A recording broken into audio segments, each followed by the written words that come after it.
What is Andrew Yang's Black agenda?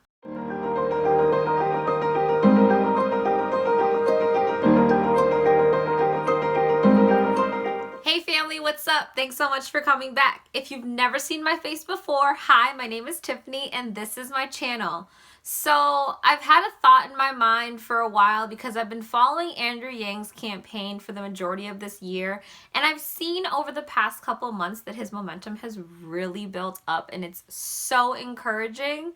But one group that I've seen that's really not had the same type of momentum is the African American community. Now, that really is disheartening for me, and it's because I just don't understand where the disconnect is happening between Andrew Yang and the African American community. Because when I first heard his interview and I really looked into his policies, I understood how much it would really benefit our community. So recently, I ended up watching this video from Hustle and Film called Why Andrew Yang is the Best Candidate for Black America. And in that video, he had an idea that Andrew Yang doesn't have a Black agenda because he really has a human-based agenda.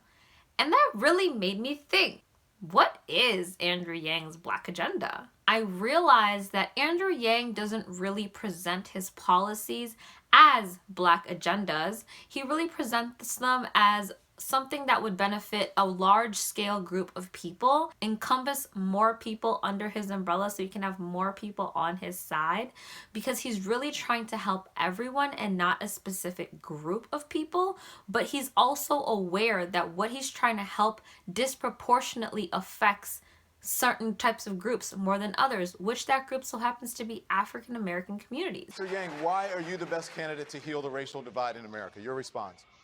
I spent 7 years running a nonprofit that helped create thousands of jobs, including hundreds right here in Detroit, as well as Baltimore, Cleveland, New Orleans. And I saw that the racial disparities are much worse than I'd ever imagined.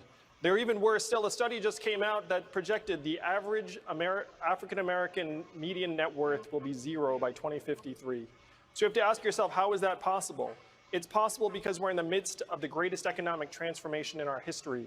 Artificial intelligence is coming. It's going to displace hundreds of thousands of call center workers. Truck drivers, the most common job in 29 states, including this one. And you know who suffers most in a natural disaster? It's people of color, people who have lower levels of capital and education and resources. So what are we going to do about it? We should just go back to the writings of Martin Luther King, who in 1967, his book Chaos or Community, said we need a guaranteed minimum income in the United States of America. That is the most effective way for us to address racial inequality in a genuine way and give every American a chance in the 21st century economy. Mr. Yang, thank you very much. That's ridiculous. He's the only candidate that's actually talking about this subject. He talked about this in the second debate. I mean, if you look anywhere on the news, they always talk about how the African American community is essential in the Democratic Party for you to win the Democratic primary, for you to win the presidency, that we're essential. But yet when you see how the debate, when you see the policies that they have, it really is just politicians pandering to us. Because the fact that no one is talking about our median wealth wage hitting 0 by 2053, that's ridiculous. When I found this out and I saw this, I was just like, what? Because when I first heard Andrew say it, I mean, I believed him because I'm like, obviously he knows what he's talking about. So I looked it up and I'm like, really? Really, guys? Really? Like, no one's going to talk about this? So I understand the argument for like reparations, and I just want to stop and say that Andrew Yang is for reparations. But the truth of the matter of fact is the people in the government, Washington, America, is not about to go and vote for reparations when so many people are suffering. It's hard for people to lift their head up and look around when they're being weighed down by their own economic weight, where they're sitting here trying to figure out, how am I going to pay my bills? How am I going to take care of my kids? And that's really something that Andrew does talk about. He talks about how people are so caught up in their own drama that they really can't even look around and see what's going on. And that's why the freedom dividend is his flagship proposal. Most people think that is the only thing that he's running on, but he's actually running on so many things, and they're all connected. If you go onto his website, Yang 2020, they all connect. Like, he's genuinely looking out for us. And I just really want for us to be able to lead our African American family, friends, like loved ones, people that we care about, lead them to Andrew Yang. Because if you look at the other candidates, okay, you know what? They might genuinely be good people. I don't think that's the problem. The problem is that the system is rotten from the inside. And we need someone who's not a part of it, someone who's not tied to anything, that can go in there, shake things up, and come out with a result that works for us.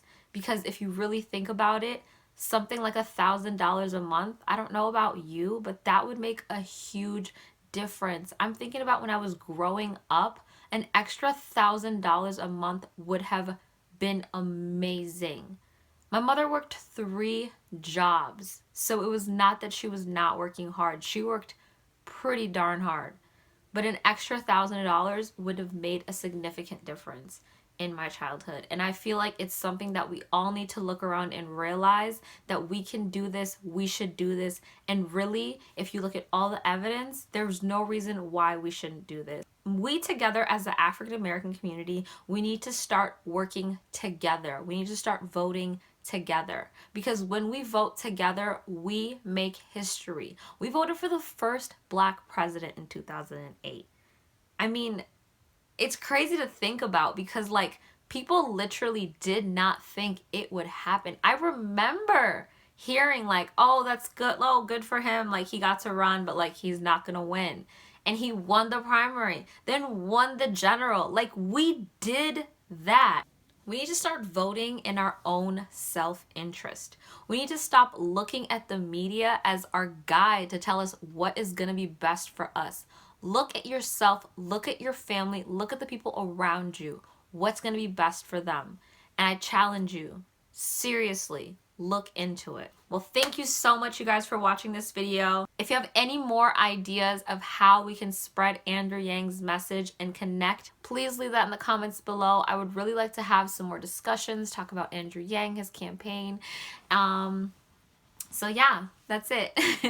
Thanks so much, you guys, for watching. I appreciate it. If you like this video, give it a thumbs up. If you want to keep up with me and see the next time I post, make sure you hit that subscribe button, and I'll see you guys on the next one. Peace.